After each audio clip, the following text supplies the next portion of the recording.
Salve. Berkenaan dengan dosa menghujat roh, saya akan bacakan dari Katekismus Gereja Katolik nomor 1864. Kerahiman Allah tidak mengenal batas, tetapi siapa yang dengan sengaja tidak bersedia menerima kerahiman Allah melalui penyesalan, ia menolak pengampunan dosa-dosanya dan keselamatan yang ditawarkan oleh Roh Kudus. Ketegaran hati semacam itu dapat menyebabkan sikap yang tidak bersedia bertobat sampai pada saat kematian dan dapat menyebabkan kemusnahan abadi. Nah, jadi intinya kalau seseorang itu menolak Roh Kudus, dia menolak kebenaran, dia menolak kasih kerahiman Allah, dan dia menolak pengampunan dari Allah, sehingga dia tidak mungkin diampuni baik di kehidupan sekarang maupun kehidupan yang akan datang.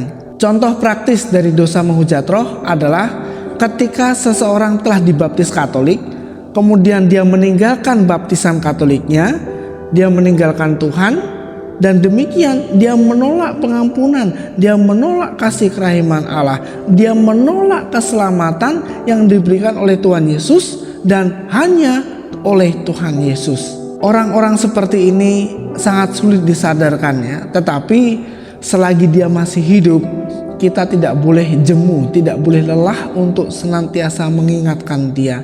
Ya, siapa tahu hatinya terbuka dan kembali kepada Tuhan. Ada lagi satu pertanyaan yang harus dijawab. Kalau menghujat Roh Kudus itu tidak terampuni, lalu mengapa menentang Anak Manusia akan diampuni?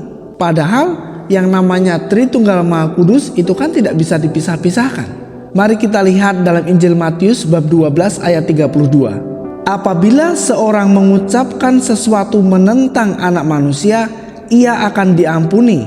Tetapi jika ia menentang Roh Kudus, ia tidak akan diampuni.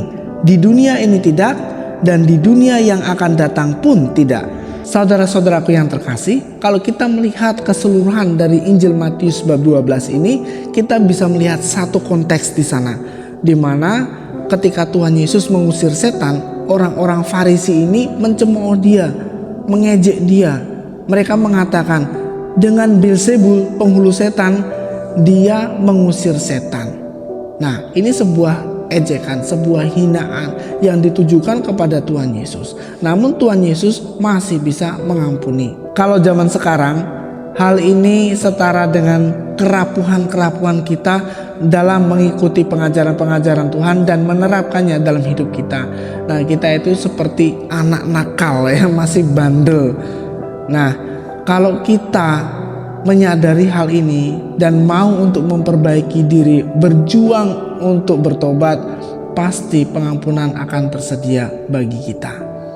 Berbeda dengan orang yang menghujat roh, dia sendiri menolak pengampunan itu. Jadi kesempatan untuk diampuni ya bye-bye, ya kan, dia sendiri tidak mau bertobat, tidak mau menerima kebenaran itu sendiri. Semoga penjelasan ini dapat membantu untuk mengerti tentang dosa menghujat Roh Kudus. Tuhan memberkati.